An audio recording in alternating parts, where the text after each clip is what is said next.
నమస్తే, welcome to our channel. నేను సిరి. ఈ రోజుతోనే అయితే రాష్ట్రాలు విడిపోయి 10 సంవత్సరాలు అవుతుంది. అయితే ఇక్కడ హైదరాబాద్ ఉమ్మడి రాజధానిగా అటు ఆంధ్రప్రదేశ్కి ఇటు తెలంగాణకు ఉన్న ఈ 10 సంవత్సరాలు అయితే ఉంది. ఇప్పుడు మరి ఈ రోజు నుంచి మరి ఆంధ్రప్రదేశ్ పరిస్థితి ఏంటి? అక్కడ ఆంధ్రాలో అయితే ఈ రోజుకి కూడా క్యాపిటల్ లేని పరిస్థితి, అంటే రాజధాని లేని పరిస్థితి. మరి ఈ రోజు నుంచి మరి అక్కడ ఎలాంటి పరిస్థితులు ఎదుర్కోబోతున్నారు? ఇంకా అయితే విభజన చట్టంలో ఉన్న ఏదైతే కూడా సమస్యలకి అయితే పరిష్కారం అయితే రాలేదు. మరి దీని మీద మాట్లాడడానికి ఈరోజు మనతో పాటు ఉన్నారు Janasena official spokes person Srinivas గారు. నమస్కారం సార్. నమస్తే అన్న. సార్, ఇప్పుడు చూస్తున్నట్టయితే ఈ రోజుతోనే 10 సంవత్సరాలు రాష్ట్రాలు విడిపోయి, అటు ఆంధ్రప్రదేశ్ కావచ్చు, ఇటు తెలంగాణ కావచ్చు. కానీ ఇన్ని రోజులు ఈ 10 సంవత్సరాలు మాత్రం ఉమ్మడి రాజధానిగా హైదరాబాద్ అయితే ఉంది. మరి ఇప్పటి నుంచి మరి ఆంధ్రప్రదేశ్ రాష్ట్ర రాజధాని ఏది? మరి ఇంకా హైదరాబాద్ని కొనసాగించే అవకాశం ఉందా, లేకపోతే అక్కడ రాజధాని నిర్మించే అవకాశం ఉందా? సరే, ముందుగా తెలంగాణ ప్రజానీకాన్ని అందరికీ కూడా తెలంగాణ రాష్ట్ర ఆవిర్భావ దినోత్సవ శుభాకాంక్షలు జనసేన పార్టీ తరఫున. ఇంకా రెండు తెలుగు రాష్ట్రాలుగా విడిపోయినా కూడా రాష్ట్రాలు విడిపోయినప్పుడు అనేక రకాలైన మాటలు మాట్లాడారు. ఇక్కడ వాళ్ళు అక్కడ వాళ్ళకి ఎక్కడికి గొడవలు అవుతాయి, రకరకాలుగా మాట్లాడి ఎన్నో రకాలుగా చేశారు. రాష్ట్రాలుగా విడిపోయినా కూడా తెలుగు ప్రజల మధ్య ఎక్కడా పొరపచ్చాలు లేవు. హ్యాపీగా అన్నదమ్ములు అందరూ కలిసే ఉన్నారు. అది ప్రజల గొప్పతనం, నాయకుల గొప్పతనం కాదు. నాయకులు ఎప్పుడూ కూడా ఆజ్యం పోసి ఏదో గొడవలు పెట్టాలనే చూస్తారు రెండు రాష్ట్రాల ప్రజల మధ్య రాజకీయం గురించి.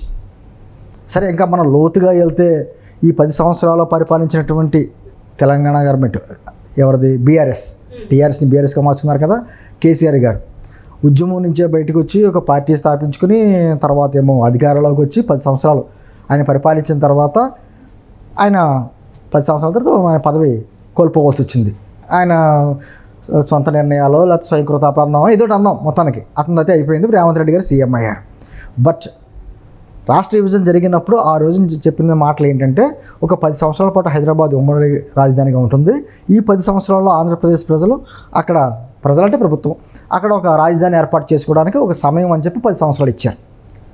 కానీ దురదృష్టవశాత్తు ఆంధ్రప్రదేశ్లో ఏర్పడినటువంటి ముందు government, Telugu Desam party government Chandrababu గారి నాయకత్వంలో రాష్ట్రానికి ఒక రాజధాని కావాలని చెప్పేసి అప్పట్లో అసెంబ్లీలో డిస్కషన్ చేసి, రాష్ట్రానికి మధ్యలో ఉంటుంది కృష్ణానది పరివాహక ప్రాంతం, అందులోని పూర్వం ఒకప్పటి తెలుగు ప్రజల రాజధాని ఏదైతే ఉందో అదే ప్లేస్ అది అమరావతి. సిరి, నీకు తెలుసో లేదో ఆంధ్రులకి ఇది 13వ రాజధాని, తెలుసా? 13 రాజధానులు తిరిగారు. అందరూ అనుకుంటారు మద్రాసు, తర్వాత ఏమో కర్నూలు, లేకపోతే తర్వాత హైదరాబాద్ అనుకుంటారు. కానీ చరిత్రలో శాతవాహనం కానించి మొదలు పెడితే ఇలాగే రాజధానులు 13 రాజధానులు. అంటే తెలుగు రాష్ట్రానికి 13వ రాజధాని అవుతుంది ఇప్పుడు. 13 రాజధాని యాక్చువల్గా. అయినా ఇప్పటికైనా మనకు ఆంధ్రప్రదేశ్ ప్రజలకి ఒక శాశ్వత రాజధానిగా ఉంది అమరావతి.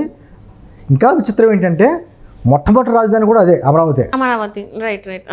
అక్కడే అమరావతి ప్రాంతంలో శ్రీకాకుళం ఉంది. కృష్ణా జిల్లాలోనే అమరావతి ప్రాంతంలో శ్రీకాకుళం అనే ప్రాంతం ఉంది. అది మొదటి రాజధాని మనకి. అంటే మళ్ళీ తిరిగి మొత్తం ఎక్కడెక్కడో తిరిగి మళ్ళీ ఆంధ్రలో అక్కడికి వచ్చారు. సరే, ఎప్పటికైనా ఒక రాజధాని ఏర్పడుతుందని చెప్పన్నారు. దాదాపు 33,000 ఎకరాల పైనే రైతుల దగ్గర నుంచి సేకరించారు. అంతా బాగుంది. దాదాపు 7,000 కోట్లు 8,000 కోట్లు బిల్డింగ్స్ అన్ని ఆఫీసర్స్ కానీ బిల్డింగ్స్ కట్టారు. కేంద్రం నుంచి కొన్ని సంస్థలు ముందుకు వచ్చినాయి. అంతా బాగుందన్న తరుణంలో మళ్ళీ గవర్నమెంట్ మారడం, వైఎస్ఆర్ కాంగ్రెస్ పార్టీ గవర్నమెంట్ రావడం, జగన్మోహన్ రెడ్డి గారు కూడా ఏం చెప్పారు అప్పట్లో, రాజధాని ప్రాంత ప్రజల మధ్య చిచ్చుపెట్టే ఉద్దేశం మాకు లేదు కాబట్టి అమరావతి రాజధానికి మేము కూడా అంగీకరిస్తున్నాం, మేము కూడా సపోర్ట్ చేస్తున్నాం అన్న మాటలు మాట్లాడి అధికారంలోకి వచ్చిన వెంటనే కూడా తాడేపల్లిలోని బిల్డింగ్ కట్టుకుని మేము వస్తే రాజధాని మార్చేస్తామని చెప్పేసి చెప్పారు. వాస్తవం కాదు, నేను ఇక్కడే కట్టుకున్నాను బిల్డింగు అని ఆయనతో పాటు ఆయనకు సంబంధించిన నాయకులు కూడా చెప్పారు. సరే, గవర్నమెంట్ మారినా రాజధాని అయితే ఏర్పడుతుందని అందరూ అనుకున్న టైంలో మళ్ళీ మాట మార్చి ఒకే రాజధాని కాదు 3 రాజధానులు అని ఉన్నదాన్ని మొత్తం పోగొట్టి అక్కడ ఉన్నటువంటి భవనాలన్నీ తుప్పుపట్టి అన్ని రకాల విధ్వంసం సృష్టించాడు జగన్మోహన్ రెడ్డి. సరే, గతంలో ఉన్నప్పుడు తెలుగుదేశం గవర్నమెంట్ ఉన్నప్పుడు ఇక్కడ తెలంగాణలో ఉన్నటువంటి కేసీఆర్ ప్రభుత్వానికి ఇద్దరి మీద పెద్ద సఖ్యత లేదు కాబట్టి అడుగు ముందుకు పడలేదు అనుకుందాం, విభజన సమస్యల్ని అంటుంది.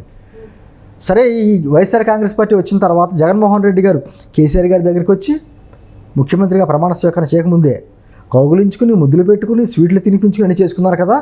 ఆయన ప్రమాణ స్వీకారానికి ఈయన కూడా వచ్చాడు కేసీఆర్ గారు. ఒకే వేదిక మీద నుంచి ఇంకా బేషన్లు లేవు, బేషాలు లేవు. 2 తెలుగు రాష్ట్రాలుగా వేరుపడిగా ఉన్న కలిసి ఉన్నాం, రాయలసీమ సస్యశ్యామలు అవ్వడానికి నేను కూడా కృషి చేస్తానని కేసీఆర్ గారు మాట్లాడితే ఓహో అని ఆనందించాం. కానీ పరిస్థితి పూర్తి భిన్నం. కనీసం 2 రాష్ట్రాల మధ్య ఉన్నటువంటి 9th షెడ్యూల్ 10th షెడ్యూల్కి సంబంధించిన ఆస్తుల విభజనలో కేంద్రం నుంచి కొన్ని చేయాలి, అది పక్కన పెట్టండి. 2 రాష్ట్రాల ముఖ్యమంత్రులు కూర్చొని చేసుకోవాల్సిన విభజన సమస్యలు చాలా ఉన్నాయి. ఒక్కటి కూడా సమస్య పరిష్కారం చేసుకోలేదు. ఒక్క సమస్యను పరిష్కారం కాలేదు. ఈయన ముఖ్యమంత్రిగా కాకుండా ప్రమాణ స్వీకారం చేయకముందే హైదరాబాద్లో ఉన్న సెక్రటరీ భవనాలను తెలంగాణకి ఇచ్చేశారు, తెలంగాణ గవర్నమెంట్కి. సరే ఇచ్చేసారులే, మనకు రావాల్సింది తీసుకుంటారు కదా అనుకున్నాం. ఏమీ తీసుకోలేదు.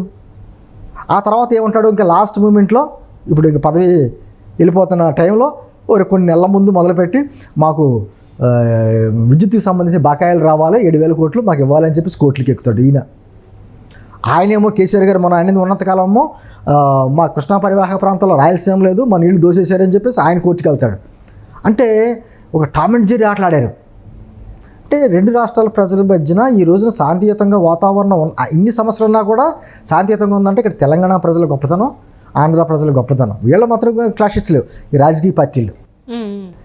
పోనీ ఇప్పుడైనా రేవంత్ రెడ్డి గారు ఆ అధికారంలోకి వచ్చారు కాబట్టి ఇక్కడ కూడా వారికి అనుకూలంగా ఉండి పార్టీలు వేరే ఉండొచ్చు, కానీ ఇక్కడ చంద్రబాబు గారి నేతృత్వంలో ఉన్నటువంటి కూటమి ప్రభుత్వం అధికారం రాబోతుంది కాబట్టి ఇప్పటికైనా ఆంధ్రప్రదేశ్లోకి ఒక రాజధానికి అదే అమరావతి డెవలప్ అవుద్ది అనేటువంటి ఆశ అయితే మాకు ఉంది. ఆశ ఉంది కాబట్టే ఈ రోజున నిన్న అర్ధరాత్రి 12 గంటలతో హైదరాబాద్ ఉమ్మడి రాజధానికి అయిపోతున్నా కూడా పెద్దగా స్పందన ఎక్కడా లేదు. ఎందుకంటే ఇప్పటివరకు హైదరాబాద్ని గతంలో అనుకున్నారు తప్ప ఇప్పుడు అంత అటాచ్మెంట్ లేదు. ఇంకా అమరావతి అనేది మనకి రాజధాని ఏర్పడింది కదా అని. కానీ ఆ రోజునే కాంగ్రెస్ చేసిన భారీ తప్పిదనం. ఎప్పుడైనా సరే 2 భార్యాభర్తలు విడిపోతున్నా కూడా విడాకులు కావాలంటే కొంత సమయం ఇస్తారు, తర్వాత ఆవిడికి భరణం బతుతెరి చూపిస్తారు, ఆ పిల్లలు ఎక్కడ ఉండాలో నిర్ణయిస్తారు, ఎన్ని చేసి విడాకులు ఇస్తారు తప్ప కోర్టు డైరెక్ట్గా విడాకులు ఇవ్వదు. అటువంటిది 2 రాష్ట్రాలు విడిపోతున్నప్పుడు 2 రాష్ట్రాల మధ్య ఉన్నటువంటి సమస్యలు పరిష్కారం చేసి విభజన చేయాలి. విభజన చేయకుండా ఒక విభజన చట్టాన్ని తీసుకొచ్చి అశాస్త్రీయంగా సమస్యలు పరిష్కారం చేయకుండా తాంబూలాలు ఇచ్చేసాం తన్నుకు చావండి అనే రీతికి ఆ రోజున చేసుకుంటూ చేసింది కాంగ్రెస్ గవర్నమెంట్. అందుకనే ఆంధ్రప్రదేశ్లో కాంగ్రెస్ పార్టీ మొత్తం పతనం అయిపోయింది అక్కడ. అదే తప్పిదం ఇక్కడ కూడా చేసింది. పోనీ రాష్ట్రం ఇచ్చినటువంటి కాంగ్రెస్ పార్టీకి పట్టం కట్టారా అంటే కేవలం తెలంగాణ ప్రజలు కేసీఆర్ పోరాటం చేసిన కేసీఆర్కి ఇచ్చారు. తెలంగాణ ప్రజలు తెలివి తక్కువ ఏం కాదు. నేను అంటుంది ఈ రోజు 9th షెడ్యూల్ 10th షెడ్యూల్ సంబంధించిన అనేక సంస్థలు, ఆర్టీసీ సంస్థలు కావచ్చు, లేకపోతే అలానే అనేక సంస్థలు ఇక్కడ ఉన్నాయి.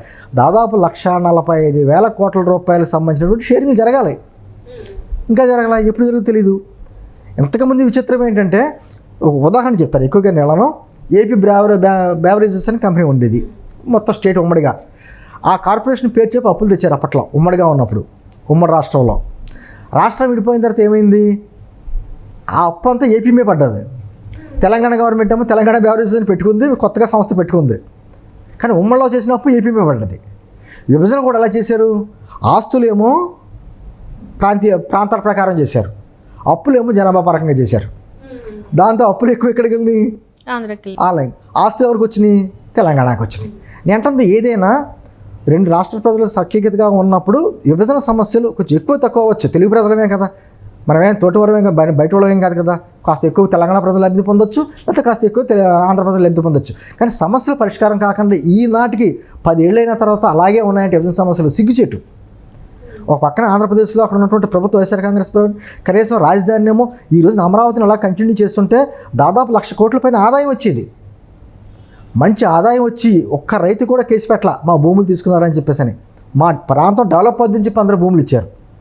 అటువంటి దాన్ని సర్వనాశనం చేసి అక్కడున్న పెట్టిన పెట్టుబడి అంతా నాశనం చేసి 3 రాజధానులు అని చెప్పేసి 5 ఏళ్ళు గడిపి రాజధాని లేని రాష్ట్రంగా గడిపి ఈ రోజునేమో 3 రాజధాని కాలం గడిపాడు జగన్మోహన్ రెడ్డి. ఇంకా ఆశాభావంతో మాకు సరే అక్కడ గవర్నమెంట్ మారబోతుంది కాబట్టి, అక్కడ కూటమి గవర్నమెంట్ రాబోతుంది కాబట్టి ఎప్పటికైనా 2 తెలుగు రాష్ట్రాల మధ్య రేవంత్ రెడ్డి గారు కూడా సమస్యల పరిష్కారానికి మేము కూడా సానుకూలంగా ఉంటామని చెప్పాడు. కాబట్టి ఖచ్చితంగా 2 ప్రభుత్వాలు కూడా కలిసికట్టుగా కూర్చుని ఇమీడియట్గా 2 రాష్ట్ర ప్రభుత్వాల మధ్య ఉన్నటువంటి ఈ సమస్యలన్నీ పరిష్కరించుకుంటారని ఆశాభావం అయితే మాకు ఉంది.